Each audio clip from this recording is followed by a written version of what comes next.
दुनिया के अनेक देशों में युद्ध जारी है। रूस बनाम यूक्रेन, इज़राइल बनाम फिलिस्तीन, सब जगह घमासान चल रहा है।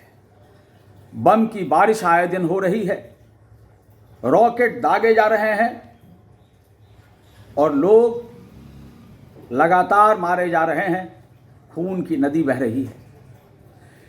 विश्व युद्ध का वातावरण बन रहा है और युद्ध का यह वातावरण दुनिया के कितने मुल्कों को अपनी चपेट में लेगा, यह तो आने वाला वक्त ही बताएगा।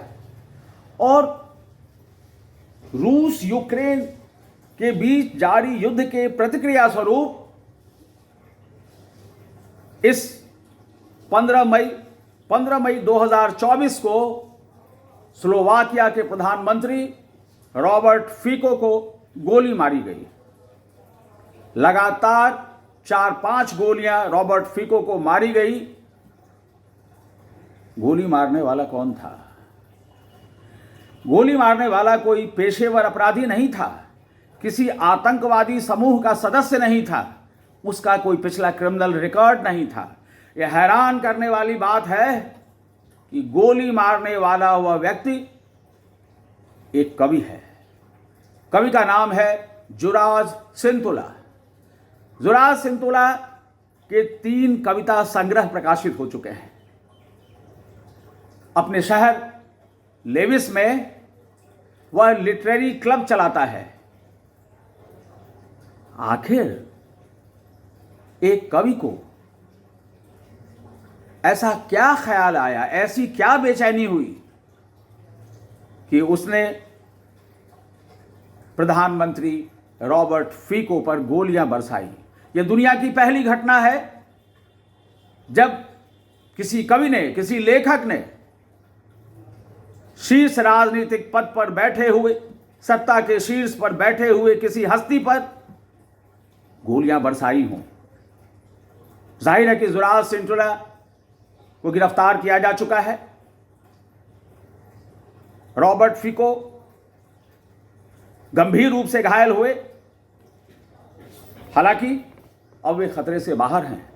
लेकिन जुराज सिंतुला द्वारा अंजाम की गई इस घटना के साथ एक अहम सवाल खड़ा हो गया है कि जो लेखक कवि सिर्फ अपनी लेखनी चलाते हैं, आखिर उन्हें गोलियां बरसाने की नौबत क्यों आई? एक कवि इतना विचलित क्यों होता है, क्यों होना शुरू हो चुका है? हालांकि जुराज सिंतुला ने जो कुछ भी किया, हिंसा का सहारा लिया, वह कहीं से भी प्रशंसनीय नहीं है। वह कौन होगा जो किसी हिंसा का समर्थन करेगा?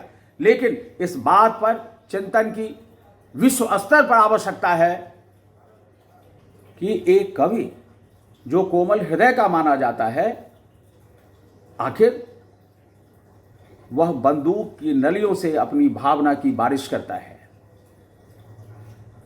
जुराज सिंतुला का जो होगा, लेकिन इतिहास के पन्ने पर गोली चलाने वाले, अपने राष्ट्राध्यक्ष के ऊपर गोली चलाने वाले एक लेखक और कवि के रूप में जुराज सिंतुला को स्मरण किया जाएगा।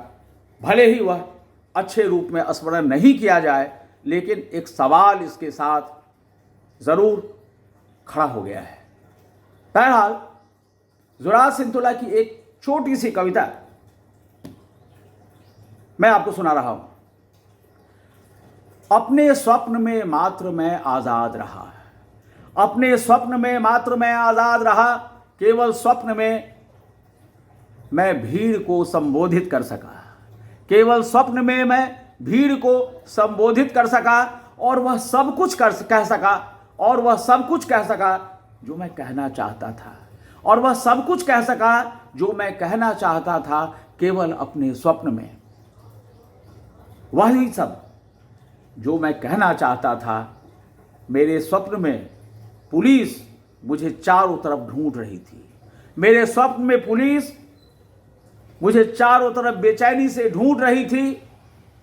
मैंने दंगे का सपना देखा, मैंने दंगे का सपना देखा, मैंने रक्तपात का सपना देखा और मैं बनाता रहा अपने शरीर की कोशिकाएं, क्योंकि अपने सब सपने में मैं खुद को बहुत आज़ाद महसूस करता रहा। सपने में मैंने दंगे का सपना देखा, रक्तपात का सपना देखा, पर अपने सपने में मैं बहुत आज़ाद था और इसलिए मैं बनाता रहा अपने सपने में अपने शरीर की कोशिकाएं। सपने में मैंने मशाल जलाई, सपने में मैंने मशाल जलाई, सपने में उन सभी मनहूस लोगों के मुंह पर मैं पेशाब कर सका। सपने में उन सभी मनहूस लोगों के मुंह पर मैं पेशाब कर सका जो दुनिया की जिंदगी से खेल रहे थे। सपने में मैंने डाकुओं को देखा, सपने में मैंने डाकुओं की गर्जना सुनी, उसका हिंसक चेहरा देखा। सपने में मैंने स्त्रियों से प्रेम किया, सपने में ही मैंने स्त्रियों से अटूट प्रेम किया। सपने में ही मेरी बाहें, मेरी कलाई लगातार हथकड़ियों का चोट खाती रही। सपने में ही मेरी बाहें, मेरी कलाई लगातार हथकड़ियों का चोट खाती रही। अपने स्वप्न में ही मात्र मैं आज़ाद था। अपने स्वप्न में ही मैं वह सब कुछ कह सका जो मैं लगातार सोचता रहा हूँ। ठीक वही सब बात पुलिस मुझे स्वप्न में ही चारों तरफ ढूंढ रही है। पुलिस मुझे स्वप्न में ही चारों तरफ ढूंढ रही है। स्वप्न में ही मैं बनाता रहा अपने शरीर की कोशिकाएं, स्वप्न में ही मैं बनाता रहा अपने शरीर की कोशिकाएं।